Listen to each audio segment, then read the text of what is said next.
Hi guys, welcome to Monitoring and Evaluation Made Simple. I'm your host, Coach Alexander.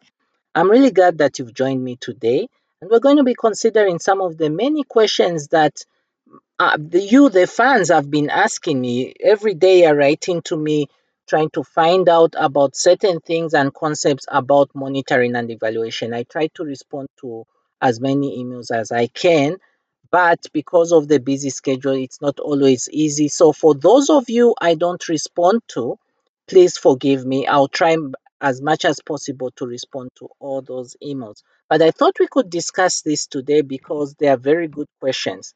In case you're here for the very first time, please don't forget to subscribe to this channel because on a regular basis I post updates in terms in relation to monitoring and evaluation. So my name is Coach Alexander.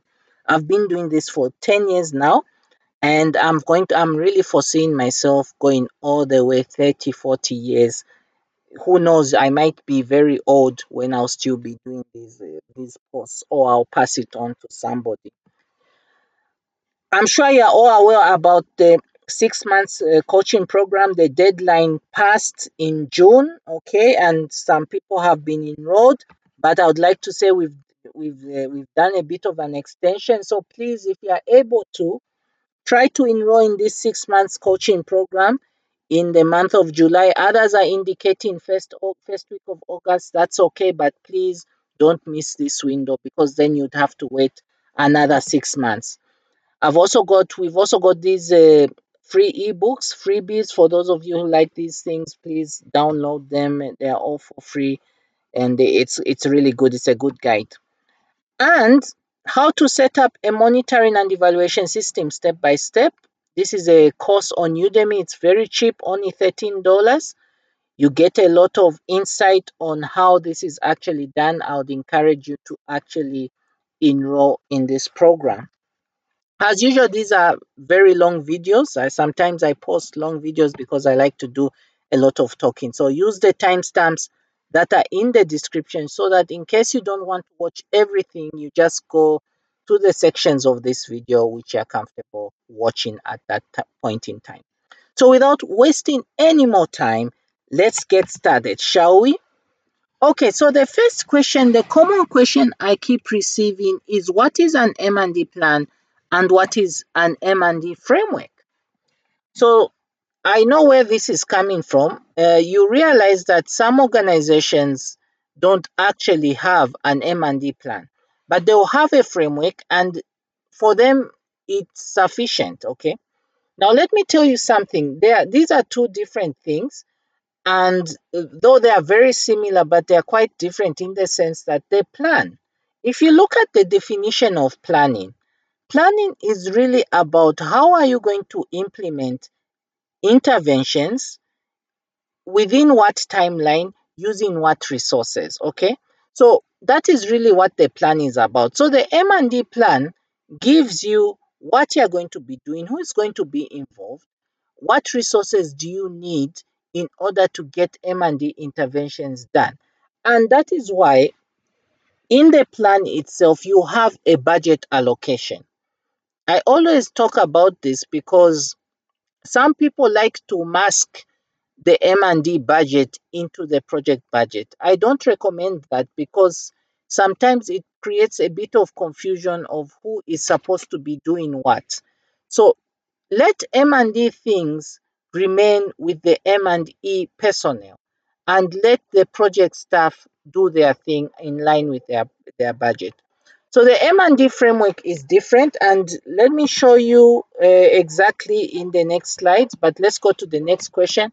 What is the difference between an M&D system and M&D framework?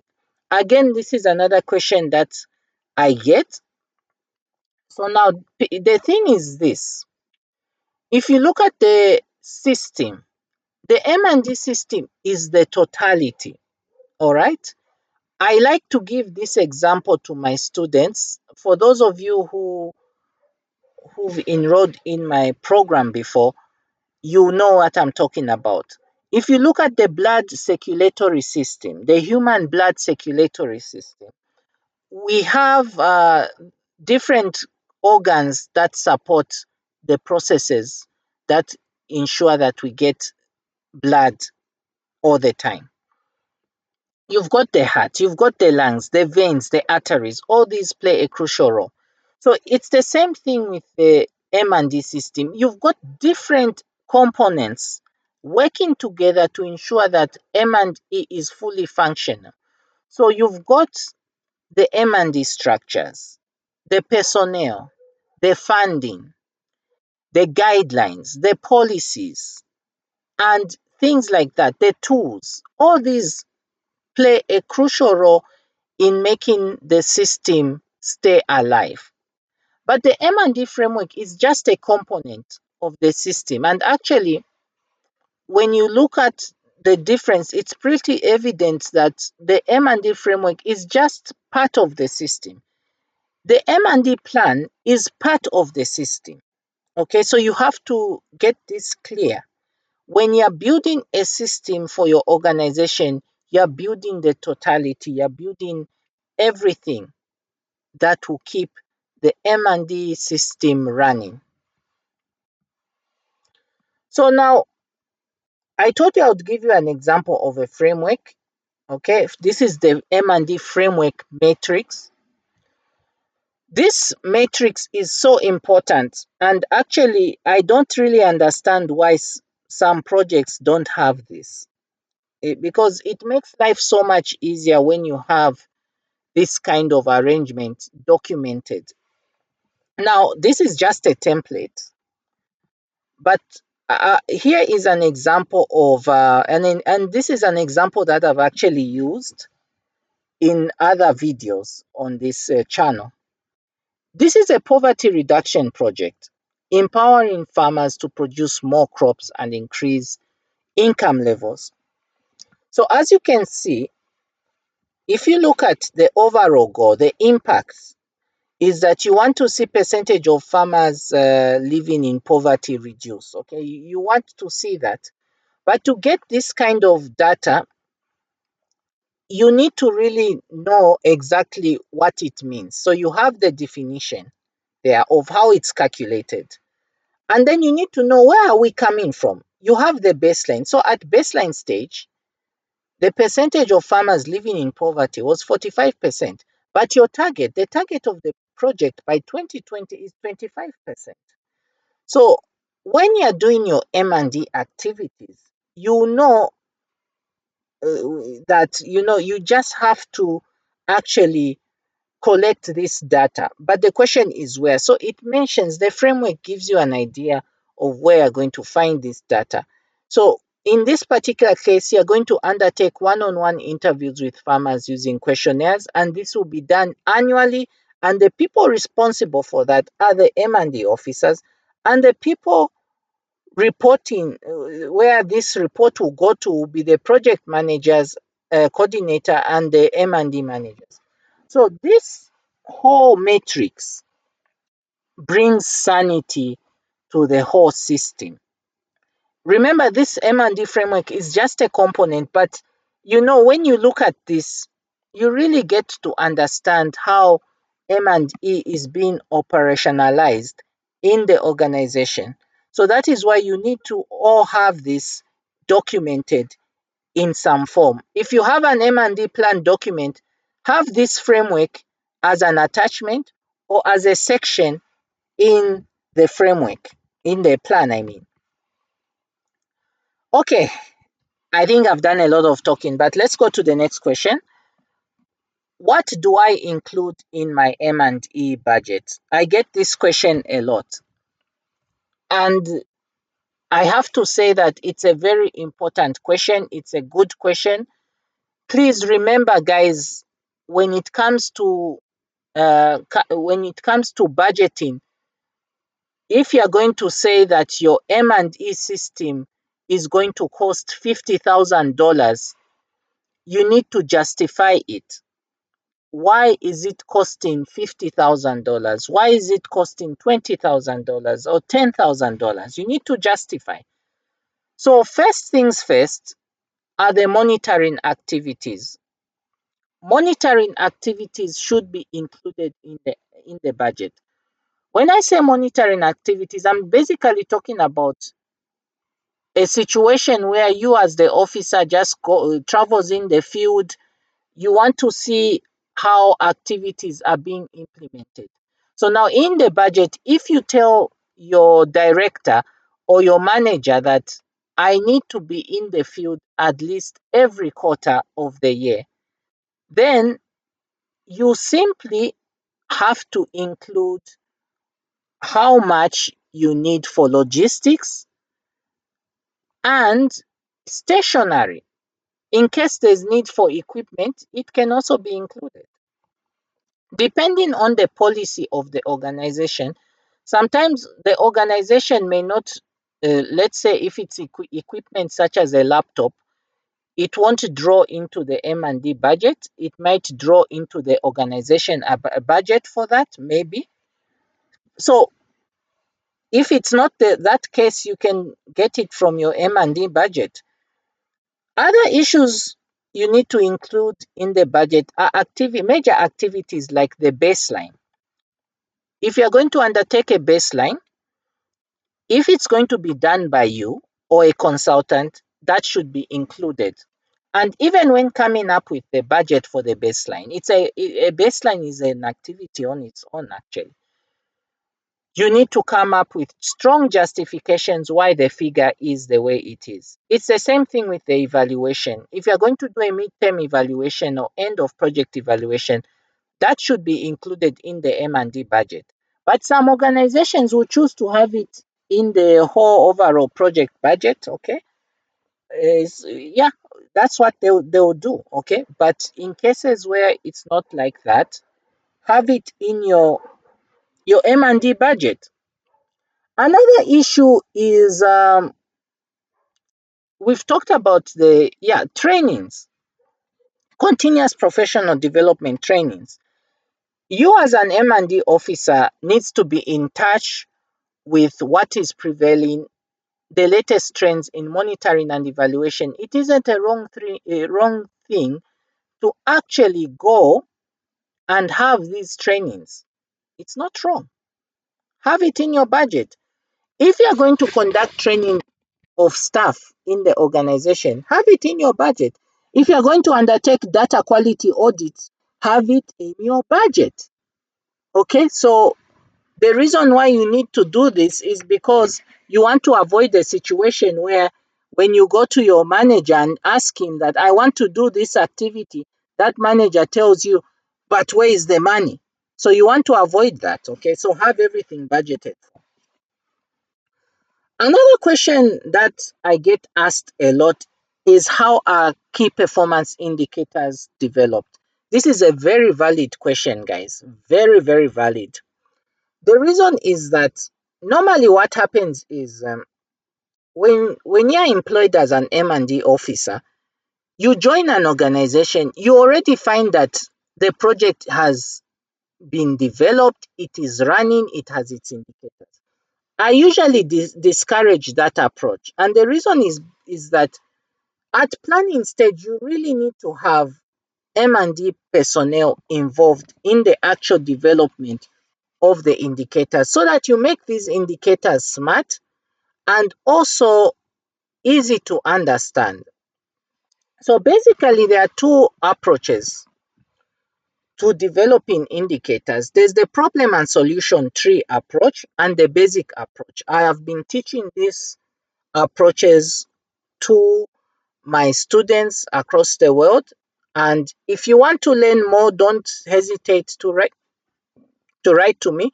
But I would encourage you that it usually works well if you enroll in the coaching program so that you get an insight of how this is done. It's very simple basically, but it needs a lot of stakeholder involvement. And when I say stakeholder, I'm talking about the staff, I'm talking about even the beneficiaries and even the donors should be part of this process. Another question that is asked is how do I actually set realistic targets? What I've noticed is that when it comes to target setting, sometimes we do a poor job. Target setting is one of the most important aspects of the M&E that we do. We need to set targets. If we set realistic targets, you will be achieving your goals. But if you set unrealistic targets, you'll be either underachieving. Actually, you just be underachieving. Actually, you'll be underachieving, and then it will make you look bad. So, to set realistic targets, first and foremost, you need to establish a baseline. All right. That's the first thing that you do. You establish a baseline. So you do the baseline survey so that you know where you are currently at. Then you can use two methods to actually, after you've established where you are currently, you can use two approaches to establish where you want to be and what is realistic. The first approach is to use past data. Okay. So for instance, your organization may have been doing these projects for a long time. So you look at past projects, you look at what they achieved, you look at the trends, and you try to use that data to forecast, to see into the future. Okay.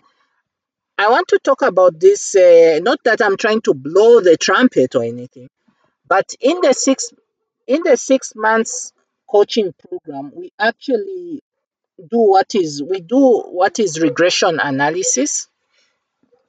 Okay, it's usually done in the 6 months, but there may have been cases where some may have not been able to do that particular topic because they may have not been able to move at the pace of the project, the program, the whole coaching program. But it's something that which is so regression analysis is about just looking at the future, estimating a future point in time. So you can use that method. Another method you can use is simply just guess your way. Just guess. And through consensus of other experienced stakeholders, you bring lecturers or experts together in one room. You just estimate collectively what you think is a realistic target. Oh, sorry about that. Okay, so targets need to be smart. Always remember that. Okay, finally, this is another question I get a lot. How do I get management buy-in to an M&D idea? Unfortunately to say, management may not always buy into our idea. The reason being is that sometimes they are not well informed about the whole issue to do with M&E. Sometimes they feel that it's an expensive idea because usually management they want a cost saving initiative, or sometimes they they just have cold feet. They are just not interested. They think that is what they think is the best is what should be working in the organization. So let me tell you this: when you get to your manager or director, always be patient, always be humble, and always be diplomatic in selling a concept to them. So take for instance, if you feel that you need to undertake trainings of M&D staff, you need to justify to them why this is necessary. Don't use generic language, all right? Such as, doing this training is going to make them more effective. Everybody knows that, but what they really want to hear is, why do you need to do it in this organization? What limitations have you observed? So you need to justify those things. You need to explain to them. What I've noticed is that many of I'm just giving an example. Many of our data collectors are facing challenges in reporting on time. This is a big challenge because it's a big drawback to us, because when they report delays, what we send out to our donors will also delay. So we need to try to capacitate them on how to do things, do the analysis effectively. So you need to be a bit diplomatic when you're talking, and don't expect things to be a yes immediately, but keep on knocking on their doors and you will get that buy in. So thank you so much for being part of this video. I don't know whether to call it a lecture or some kind of information sharing. It's been so nice being with you today. If you haven't done so, please don't forget to subscribe to this channel. I've been your host, Coach Alexander, and see you on the other side. Bye.